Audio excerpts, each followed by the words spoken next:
Hi, I'm Anna Delaney, Director of Productions at ISMG. Does your security work for you? Well, this is a question I'll be exploring with the CEO of WatchGuard, Prakash Panjwani. Very good to see you, Prakash. Same here, Anna. Nice to see you again. So, Prakash, we've had quite a year from a security perspective, this rapid shift to remote work and the ever-expanding network of users, devices, and partners. How have security needs evolved over the past year as a result of this work from anywhere scenario that we now find ourselves in? That's a great question, Anna. I think you'll hear two different ways people express the answer to their question. Some will talk about how things got accelerated because of those market trends, such as remote operation, or some will tell you, boy, everything has changed. But no matter how they answer, I feel the end result is the same. And the end result is that the virtual operation has truly, and combine that with security threats in general, the world of the IT manager has dramatically changed, right? They have lost the safety net of the perimeter that they were so used to. And the perimeter now, I think, is defined by who and the what. And it's really the confluence of the user, their device, and the application that are accessing it. And that has just changed the way an IT manager really has to think about security in general. So let's look at the mid-market organization in particular. What are the challenges they face when it comes to dealing with these actual changes?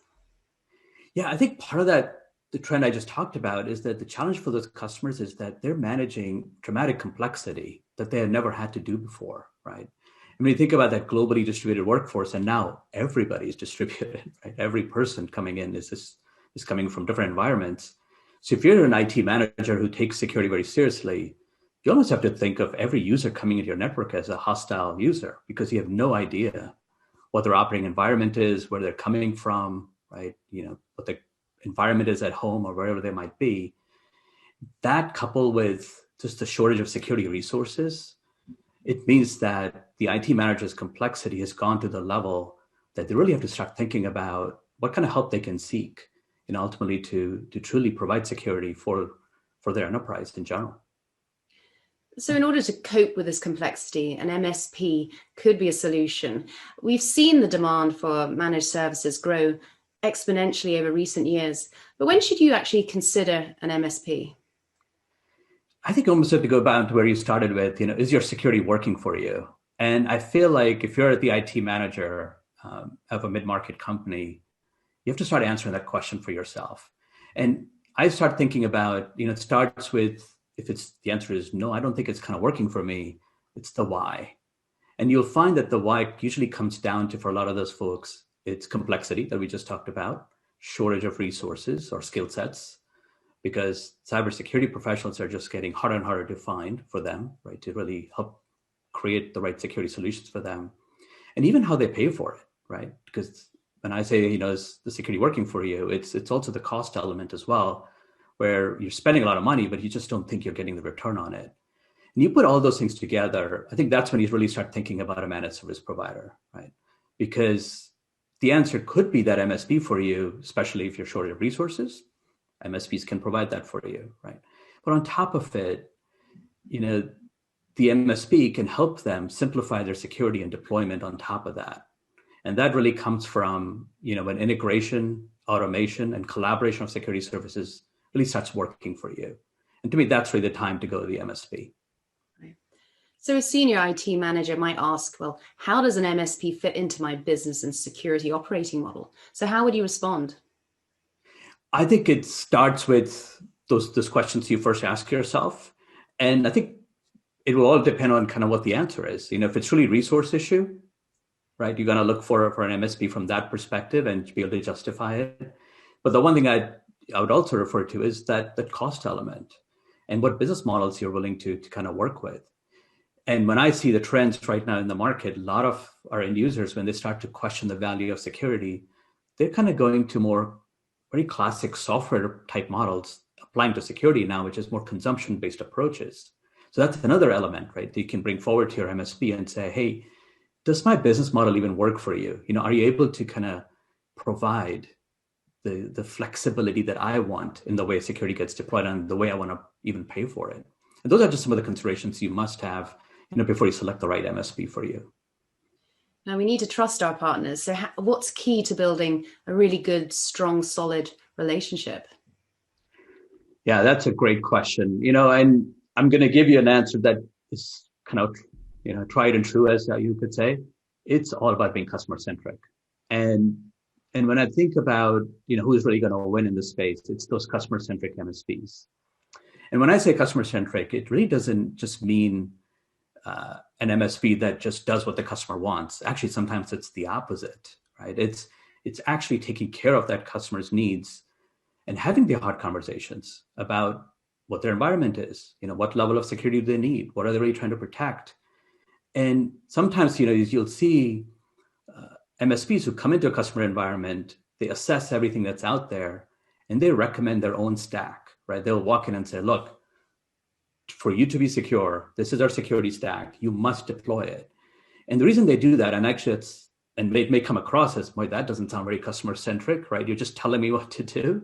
But it's because they have truly tried it. And they're actually being focused on you as your needs. And you're basically saying to you, look, I know this works and I'll proactively manage you, right? It's not just about, deploying it once and walking away.